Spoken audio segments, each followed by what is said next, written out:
Hello and welcome everyone to the surprise episode 3 of Chalk Talk. In this one, I'm gonna be honest, I was the main one pushing this one. We've got this will be a college football episode. I know, shocking. This early in the season or in the off season, not a lot's really happening. But what is happening is college football organizational discussions of the highest order. And I've been looking at a lot of that stuff, and I'm going to be honest, I've got a lot to say about it. It's been kind of making me a little bit angry seeing all this, or a lot of the stuff going around. But let's hop right into it. So, for, I guess, some background, obviously, I'm a fan, or I love LSU. Been an LSU fan for a long time. So, I'm a fan of an SEC school. What is some background for the people that don't know? Because I don't know how many people will or do know about all the discussions that are going on.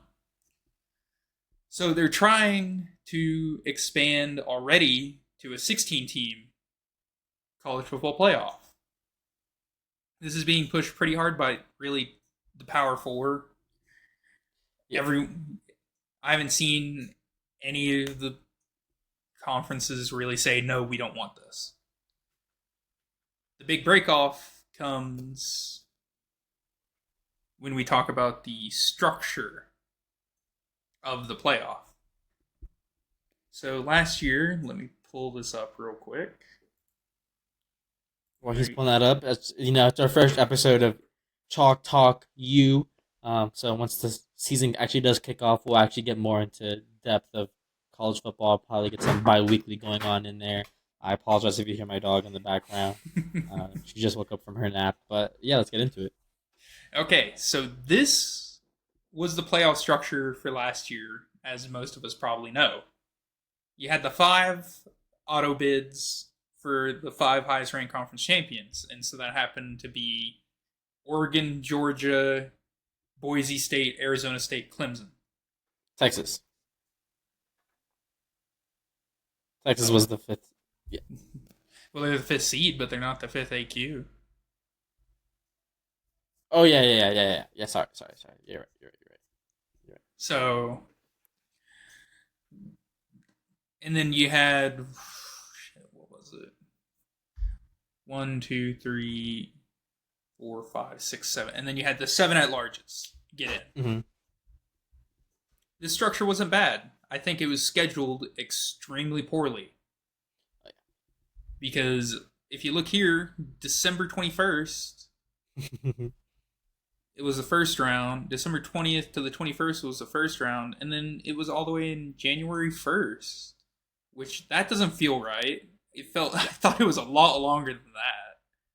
Yeah, It no, was like those. a 2-week break. Yeah, no, those first round buys honestly got more screwed over than anyone else. I mean, it's like Yeah. 3 weeks if you're not playing, and so. But yeah, It's just a long time. Oh no, that's right. The reason why it felt so long is because it took so long to get to the first round. yeah, So they got the warm up game, and then the first round was just so long after the end of the season, and those guys couldn't play in any other games except for those. So, as well, so we have two. They're proposing. They've already changed this. This has been changed. So the 5 highest ranked conference champions get in for next year, but they aren't. It's straight seeding. So you'd probably have like Arizona State and Boise State would not have the buys if the structure that they have this upcoming year was in next year. Arizona State or Boise State would probably play in the first round. You probably have Texas and Ohio State maybe playing or get the buys.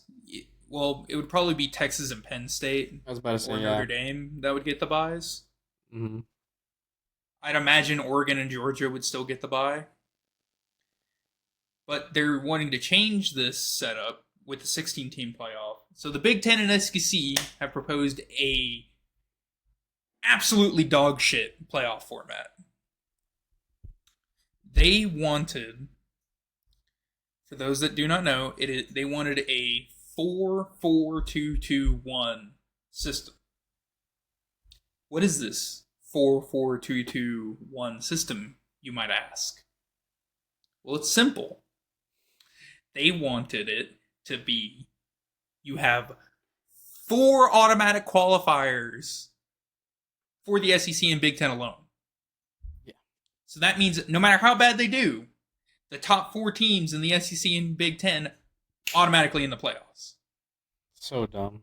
And then it would be the top 2 teams, so probably the 2 teams that played it for the conference championship in the Big 12 and ACC, be in automatically in as well. And then the top ranked group of 5, and I think it was, what was it, 2 at-large spots? So that's like the Notre Dame section. The independent schools, G5s. Yeah, so, or just who, with that structure, with the structure, you could theoretically have 5 Big Ten or 5 SEC teams all getting into the playoffs because 4 of them automatically get in, which is so stupid, and I hate it with every fiber in my being. We shouldn't have auto bids. If you don't, the only way I think there should be any auto bids, you win your conference. That's it. And I like the Big 12 commissioner, Brett Yormark, has a proposal for the 16-team playoff, which is 5 plus 11. The 5 highest ranked conference champions plus 11 at-larges. Simple. Nice, simple, easy. And it would be similar to this format that we have here, just add a couple of teams. Mm-hmm. This format was nice. I didn't mind it. I don't know why everyone was hating on it, because it's like, oh, we had... But Texas blew out Clemson, kind of, but not really if you watch the game. Tennessee, or Ohio State blew out Tennessee. Yes, they did, but Ohio State also won the whole damn thing. Penn State blew out SMU. On the scoreboard, yes, but if you look... The people don't watch these games, I guess. Because I swear, whenever I was watching SMU Penn State, there was at least 5 separate times in that first half where I thought SMU could actually start doing something here. And then that quarterback would just throw a pick or something, or he'd get sacked or something. It's like SMU had so many chances to be in that game against Penn State, and they just couldn't take it. Which is credit to Penn State, because they didn't let them take it. And then Indiana Notre Dame was technically a blowout. But, I mean, Indiana played Notre Dame better than Georgia played Notre Dame. And it's like... And then, Boise State technically got blown out by Penn State, but that's because Penn State's entire game plan was, do not let Aston Genty grab the ball. Literally. And Oregon got absolutely demolished by Ohio State, but I blame all those first rounders being like that on the fact that they didn't play for so long, so you have the rust. The only one that was good was Arizona State, Texas, which proves this format can work just fine, because a inferior school that a lot of people got pissed, or a lot of SEC people got pissed, that got in over Alabama and Ole Miss and South Carolina, actually put up the best game against any of them, or against in the second round. I mean, I watched the entirety of the Arizona State-Texas game. That game was absolutely electric in the second half. And no, yeah, even... Sorry, I didn't mean to cut you off there, but even in that game, that Arizona-Texas game, they gave the offensive MVP award, or the MVP award, to Cam Scatterbo. No one on the Texas player won it because he was more deserving because of that way that whole game played out. Yeah, because he had 200-something combined yards. Yeah. I think it was the first time ever where a losing team won an award. For the Peach Bowl, yeah. For the Peach Bowl, yeah. So, with all of this kind of in mind, the SEC they're just butthurt about getting Alabama, Ole Miss, South Carolina left out. Which is crazy, because Alabama played all of their players and then went and lost a bowl game to a Michigan team that had no one. all their best players, all of Michigan's best players sat out. And then South Carolina went and lost a bowl game to Illinois, who, does anyone remember what kind of season Illinois had? I do. They went 9-3. Guess what? They weren't the best team last year. And then Ole Miss, destroyed Duke. But does anyone here count Duke as a real football school? I mean, it was a Duke that had their starting QB out. So they didn't even have their guy. And they still put up like 30 points on Ole Miss or something like that. I mean, it was all garbage time points, but it still is like, cool, Ole Miss had all their players. They did what they were expected to do. Because it's Duke. Duke hasn't been a relevant football program in ages. Maybe ever. Like, I mean, Alabama lost to Oklahoma and Vanderbilt. Now, if you're from the past, you might think, oh, Oklahoma. I mean, they're a pretty good team.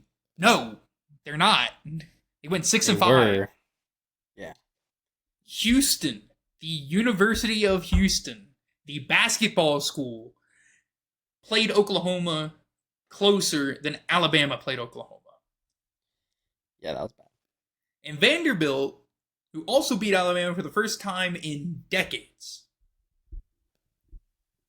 lost to Georgia State, a group of 5 school that went. They didn't have a good season. They had won like 7 games.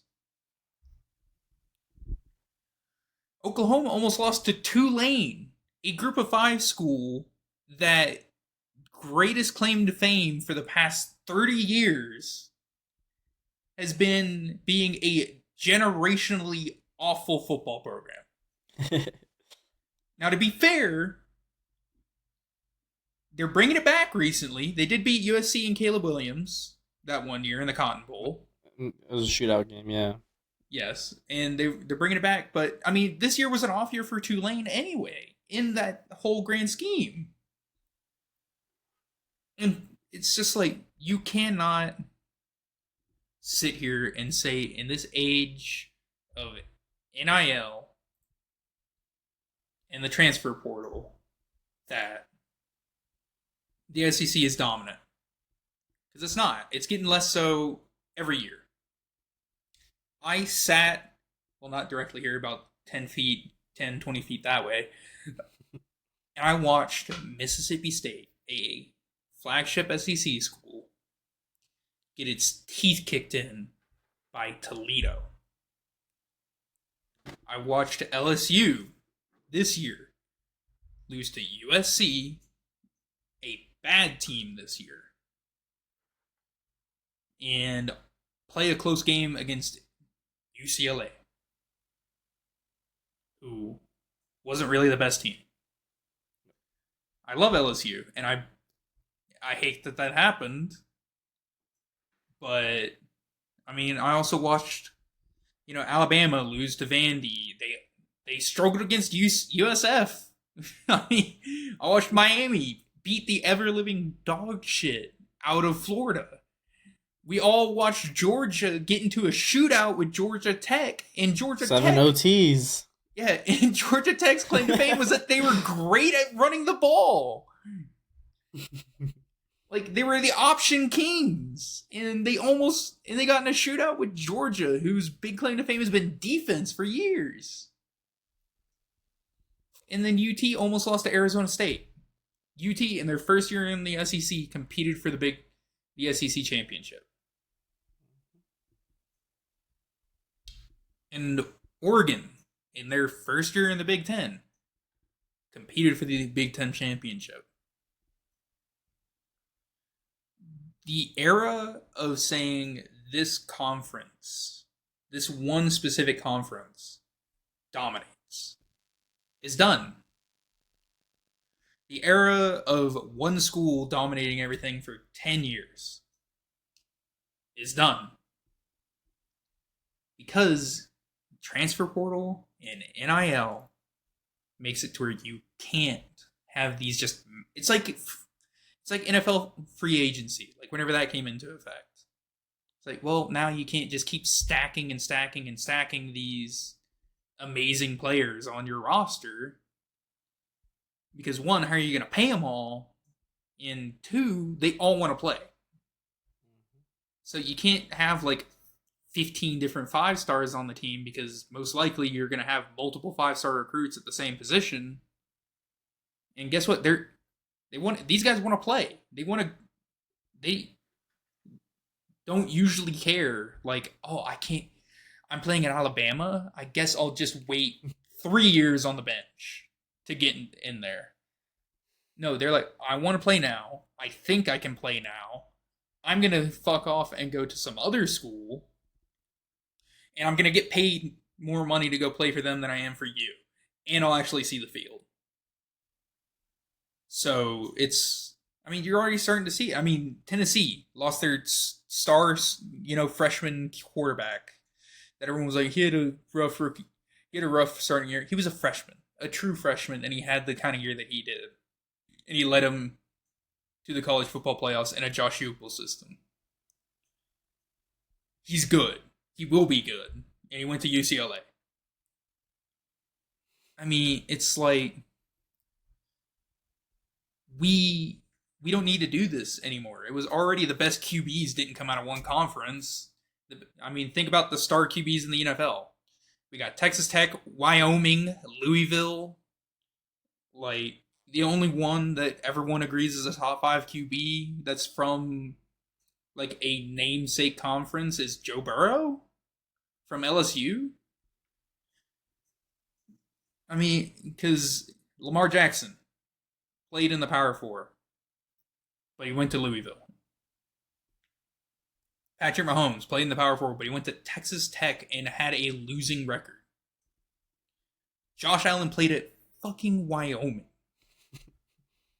Joe Burrow went to Ohio State, didn't play, transferred, went to LSU, won the Heisman, won the Natty.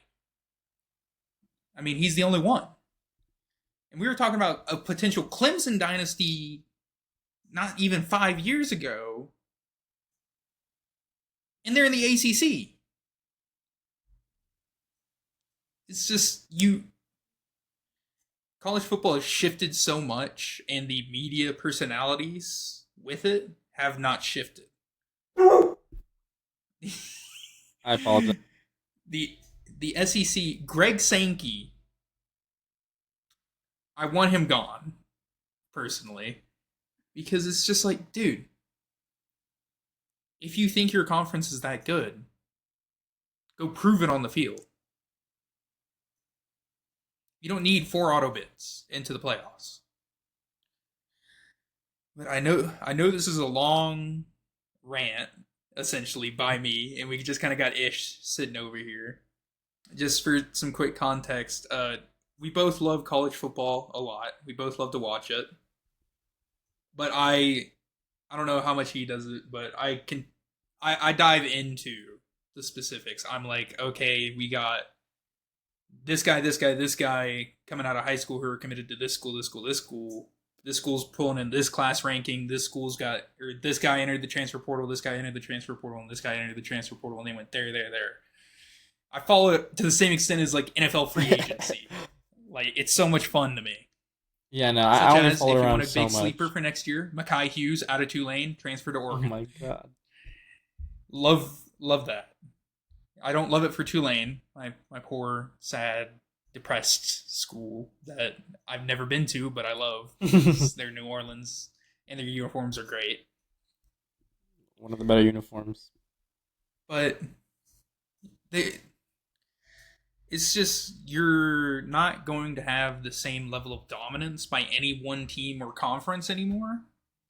Because now it's a lot more, how much money do you have?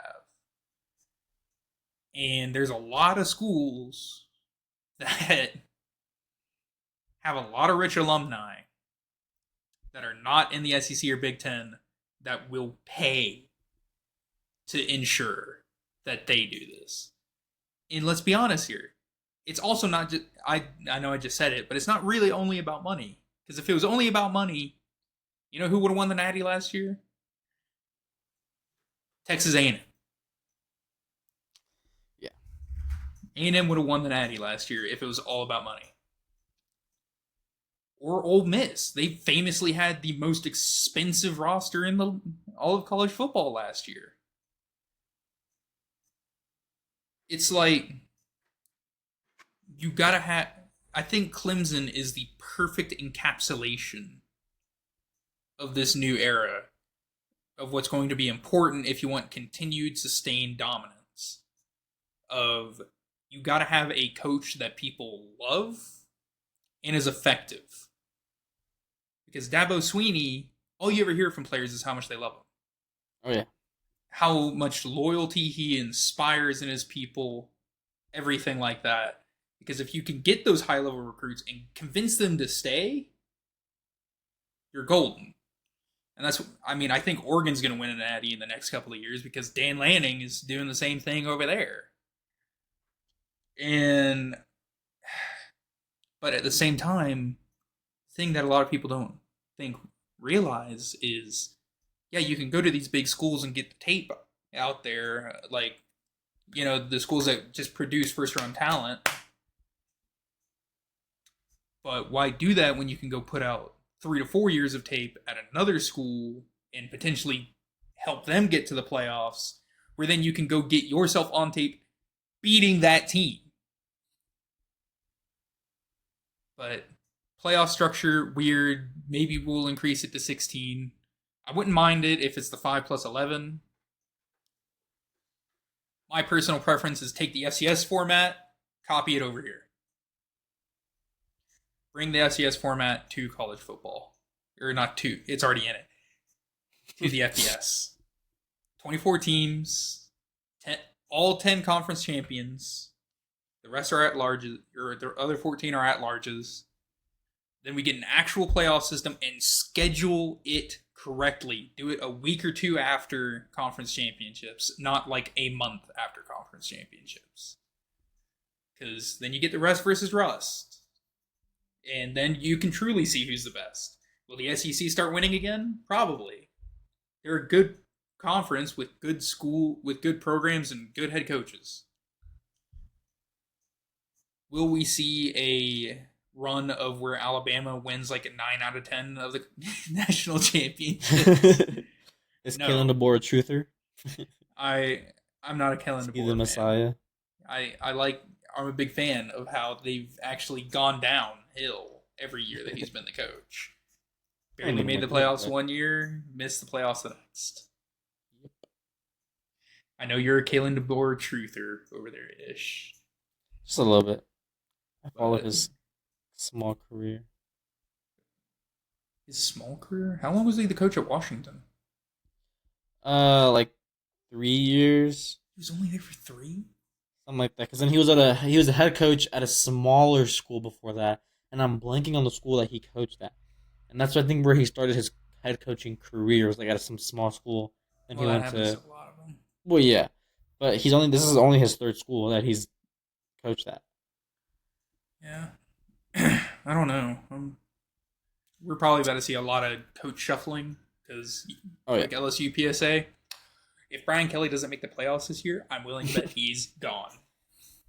Yeah, probably. After they just spent all of that money. And let's be honest here, if we have a bad season at Texas Tech, Joey McGuire might be gone after all the money we just spent. But just don't ruin college football, please. We don't need it to be the SEC Big Ten Invitational. There's 134 teams, all of which have very loyal, very dedicated fan bases. Start embracing the chaos that college football used to represent, where it's like anyone can beat anyone at any time. Because we've seen it happen time and time again. Because who knows? Maybe we'll finally see a Big 12 champ in the next couple of years. Maybe we'll see a Group of 5 champ in the next couple of years. Because no one really knows. Stars do matter. What? I said we almost had an independent school win it this year. We almost had the independent school. Well, Notre Dame's won it a couple of times, to be fair. Well, yeah, but I guess in recent years. Yeah, not since Alabama started their major run. Yeah.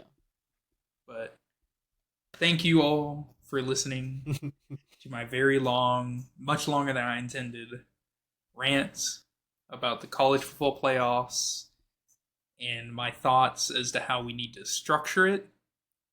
Remember, college football's for every school, not just two conferences. And please join me in my prayer of Greg Sankey losing his job as the SEC commissioner.